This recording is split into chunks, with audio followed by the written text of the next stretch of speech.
I'm going to show you the 4 best amorphous materials for you to farm Ultimate Lepic in the quickest time possible so that you can start building your Ultimate Lepic and get yourself down to those 10-15 second boss kills. Just before that video starts, if you find yourself learning anything in the video or finding any help from it, hit the like and subscribe button, it'll help me out a lot. And we have our Discord link in the comments and the description, so make sure to go down, join the Discord and meet some new people to play the first Descendant with. I hope you enjoy the video. Bring yourself over to your access info in the journal, search for Ultimate Lepic in the amorphous materials, and this will be all of his patterns. The first thing we're going to be going for is going to be number 61. It's going to be a 10% chance at getting the code. As usual, we ignore all of these purples. They're all lower drop rates. All of Lepic's drops drop at a 10% chance, so it's not actually too hard in comparison to the others to farm. For us to get pattern number 61, you run the Rockfall outpost. You will want to be running this with Sharon. If you don't have Sharon, it's not going to be as good. Get yourself a Sharon. She's easily farmed at the start of the game, almost.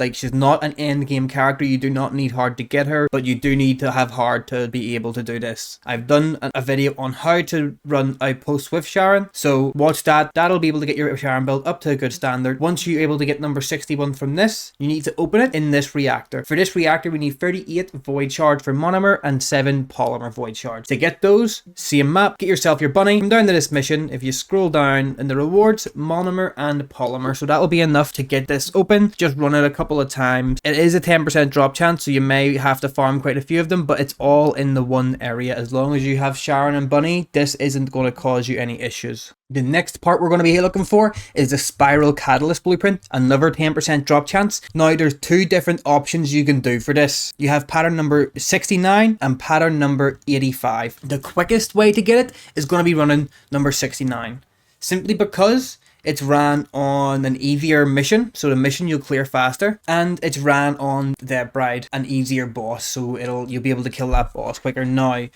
if people are like myself, I honestly have an easier time fighting Pyro than I do fighting Dead Bride. So if you're like myself, you could go for number 85, but I'm only having an easier time fighting Pyro now that I already have my Ultimate Lepic. And if you don't really care about how quickly you get it, for number 69, if you don't have base glaze code yet, open number 69. And if you don't have Eugen's enhanced cells yet, open number 85. The top 2 drops are the same: Energy Activator Blueprint and an Ultimate Lepic Spiral Catalyst Blueprint. So farm whatever amorphous you seem fit for either the 20% drop being better or just going for speed and whatever boss you would like to kill. But the quickest way possible is going to be 69. In order for you to get pattern number 69, you're going to want to bring yourself over to the Unknown Laboratory in Sterile Lands Classified Area. It's going to want to be on hard. If you're able to, put it on solo, all difficulty modifiers on. If you get a 200% kill score buff, get over 40,500 points, it's something like that, you'll get 2 amorphous material and a stabilizer. And that'll be the same for every type of mission that is like this. The ever drop being number 85. If you want to farm 85, Echo Swamp Seed Vault on hard, the same type of mission, run all the difficulties up, run it on solo if you can, with all those difficulties. If you have a party, run it with a party, that's even better, but same type of mission. Run through that, you're guaranteed a drop. Our next drop is going to be the Stabilizer Blueprint, and it's going to come from pattern number 59. It's a 20% chance drop, so we're getting better in terms of drop chances.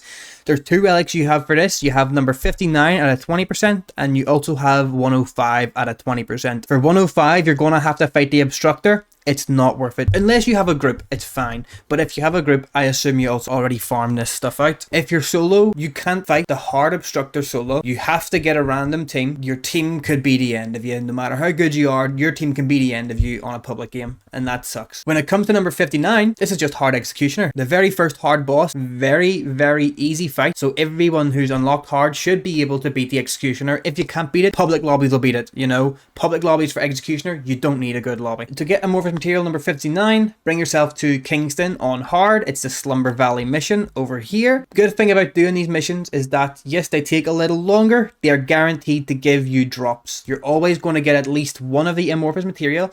If you can run this on solo and you can increase your difficulty so that you're able to get maybe like a 200, 210, 220% kill score modifier, then you may even be able to guarantee yourself 2 relics every run and an increased chance at a stabilizer, which can increase the chances of you getting energy activators in particular. The last part we're going to have a look at is the enhanced sales, the easiest part to get. There's 2 different amorphous materials you can get them from. You can get amorphous pattern 77, a waste of time. I've seen people saying that you should farm these because you're guaranteed to get an amorphous material from the hard missions, because you would be farming Vespers Speluncher on hard.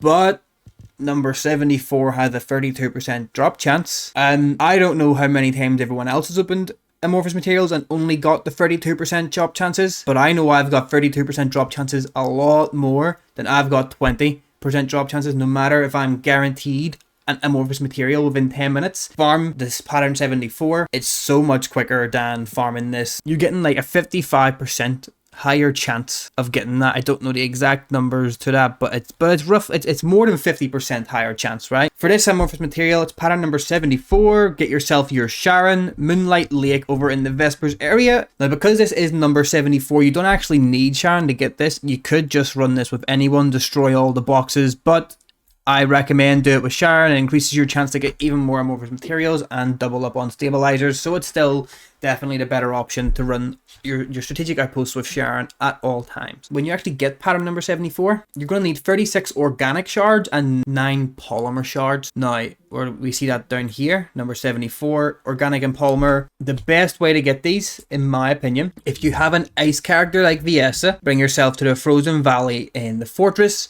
You'll be able to farm yourself 19 polymer and 4 organic. We need 36 organic and only 9 polymer, so this isn't great for the organic materials. Keep in mind this, right? Run this 10 times, you have 190 polymer shards. That'll allow you to open at least 20 amorphous materials in that void reactor. Obviously, you're still going to need a lot more. You're going to need a lot more organic shards, and for the organic shards, I like to come to Haggis down the bottom area down here at Doombase. You have the fire void reactor. It will drop you 17 organic materials. So pretty much around 2 runs of this will allow you to open a void reactor. So if you run the last one 10 times, run this one 20 times. In total, that's 30 missions. It'll take you a little bit of time. Of course, you don't need to run them all at once. You don't need to run 20 at once. You can run 5 of these missions, get enough to open like 3 or 4 relics, and then go open it, because don't forget, it has a 32% chance of coming out of this relic. You're probably going to get it on your first or second try. Going into the resources, any of the blue resources you see, you're going to have to open resource boxes and munitions boxes in the specified areas. Always be opening those boxes. Don't forget to open them when you're passing them. If you have an Enzo, the same way you would search for encrypted vaults, you can search for ammo boxes, like munitions boxes, the white ones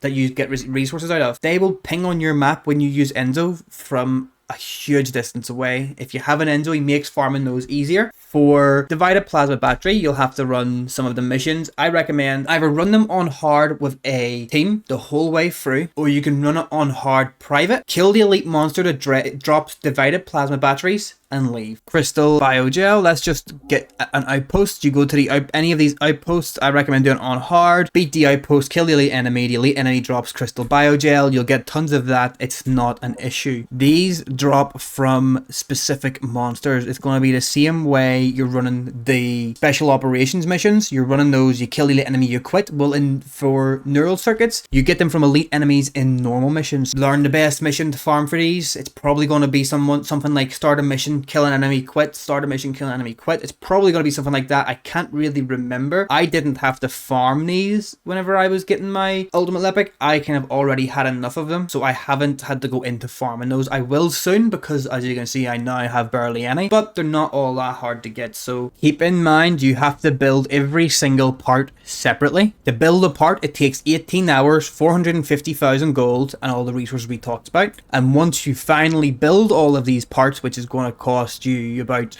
1,350,000 roughly. I'm not sure, math's not my strong suit. So 1,350,000, and then you have to build the actual ultimate Descendant, which is going to cost you another 900,000. Take a day and 12 hours. That takes the total time up to a day and 30 hours. That's 2 days and 6 hours for the total research, and it's going to cost you a lot of money. And you're going to want to have a couple of these saved up that's all for the video today. I really do appreciate if you made it this far to the end. If you learned anything or found anything interesting, hit the like and subscribe button.